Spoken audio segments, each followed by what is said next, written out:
de cannabis, et puis celui qui était effectivement schizophrène. Ça pose la question du suivi des toxicomanes et de la psychiatrie en règle générale. Or, on se rend compte que la politique qui est menée au niveau de la santé en France, et notamment des hôpitaux, est une politique comptable qui, de ce fait fermer des lits dans des endroits où on en a cruellement besoin. On a parlé du dry January auquel on a renoncé récemment. Mais l'État français... Mois de janvier sans alcool. Mois de janvier sans alcool. Pourquoi je vous parle de ça? Que l'État a renoncé à soutenir. Oui, mais en fait, l'État renonce à s'intéresser à la question de l'alcoolémie, c'est-à-dire à ouvrir des centres d'addictologie qui pourraient traiter des personnes comme celui qui a tué Sarah Halimi, parce que je rappelle que c'était aussi un meurtre antisémite. Et il faut le dire, ça aussi. Il y a une augmentation de l'antisémitisme dans notre pays qui est exponentielle, plus 74%. Il y a eu 541 cas d'actes d'antisémitisme dans notre pays l'année dernière. Donc, à un moment, il faut dire qu'il y a une montée de l'islamisme, qu'il y a une montée de l'antisémitisme qui est très fortement liée et que tout ça doit être dénoncé et qu'il ne faut pas avoir peur de dire qu'il y a un islam radical dans notre pays, que cet islamisme est dangereux et qu'il est principalement pour les musulmans. Je vais juste vous rappeler quelques chiffres qui sont les chiffres internationaux. Il y a eu 31 000 attentats ces 10 dernières années. 31 000 attentats islamistes qui ont causé 146 000 victimes sur tous les continents. Et les principales victimes, ce sont des musulmans. Donc nous, État français, notre rôle, c'est de protéger aussi les musulmans de cette attente que l'islam politique a et qui veut mettre la main sur les musulmans de France, qui sont des gens comme vous et moi, qui ont juste envie de pratiquer leur religion en paix. Olivier Babot, votre point de vue sur ce sujet ? Oui, je crois que vous avez bien repris les trois problèmes, en fait, qui sont la conjonction. Hein. C'est l'état de la psychiatrie en France, avec des besoins de moyens. Et puis, c'est jamais facile de traiter, évidemment, des problèmes mentaux. Et ça demande, évidemment, beaucoup de moyens. Est-ce qu'il y en a plus? On sait que dans les prisons, il y a beaucoup de gens, en fait, qui ressortissent à ce cas-là, en réalité. Hein. J'ai vu des statistiques qui montrent que c'est quasiment 80% des gens qui devraient relever d'un traitement psychiatrique. Est-ce qu'il y a ce traitement, d'ailleurs? Est-ce qu'il y a cet accompagnement?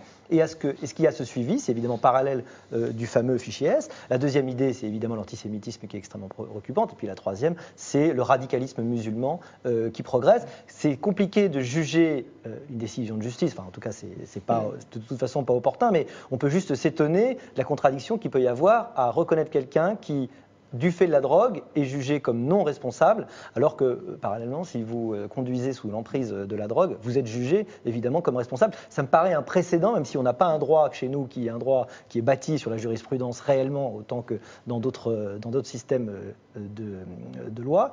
On a quand même une jurisprudence là qui me paraît un peu problématique et qui sera peut-être rectifiée, en tout cas, on pourrait l'espérer.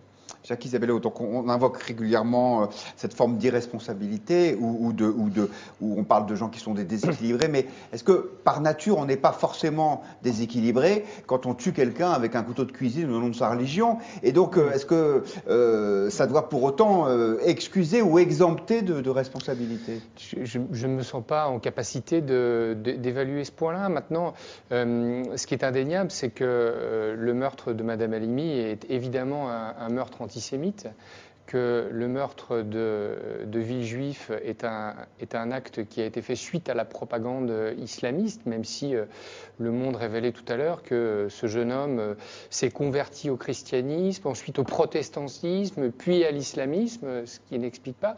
Maintenant, là où moi je me refuse à franchir une certaine ligne, c'est de dire, est-ce que la justice est illégitime dans sa capacité à appliquer un principe de droit, et il lui revient, comme il pourrait revenir aux sapeurs-pompiers, de dire est-ce que j'envoie des soldats sauver Notre-Dame, même s'il y a beaucoup de risques? Est-ce qu'elle est illégitime à dire qu'ils sont irresponsables? Et moi, je me refuse à commenter ça parce que je crois qu'ils sont formés à ça, ils connaissent la manière dont les choses évoluent. Rappelez-vous cette phrase malheureuse de Lombard qui disait une espèce de mode au suicide en parlant de gens qui se suicidaient chez Orange. Là, ce qui est sûr, c'est que les déséquilibrés, s'ils pouvaient faire d'autres choses avant pour porter atteinte à la société, désormais, ils se saisissent des oripeaux de ce que la propagande islamiste leur a demandé de faire. Donc voilà, j'ai pas plus de compétences que ça, mais en tout cas, je me refuse à dire que la justice va beaucoup trop loin dans sa capacité à évaluer ce point-là, et on lui a conféré cette responsabilité, je trouve un peu dangereux, très comme ça, spontanément, pour dire ils vont un peu trop loin, comme s'ils avaient un agenda caché. Alors ils ont fauté en construisant un mur des cons, hein, pardon d'être grossier parce que ça a été révélé. Je ne pense pas qu'ils aient envie de construire d'autres murs sur d'autres sujets. En plus, c'était un syndicat, en l'occurrence le syndicat de la magistrature, et pas l'ensemble de la corporation. Volpazu considère qu'il faut juger le criminel, donc le meurtrier de Sarah Halimi, qu'il était drogué, mais cela n'excuse rien.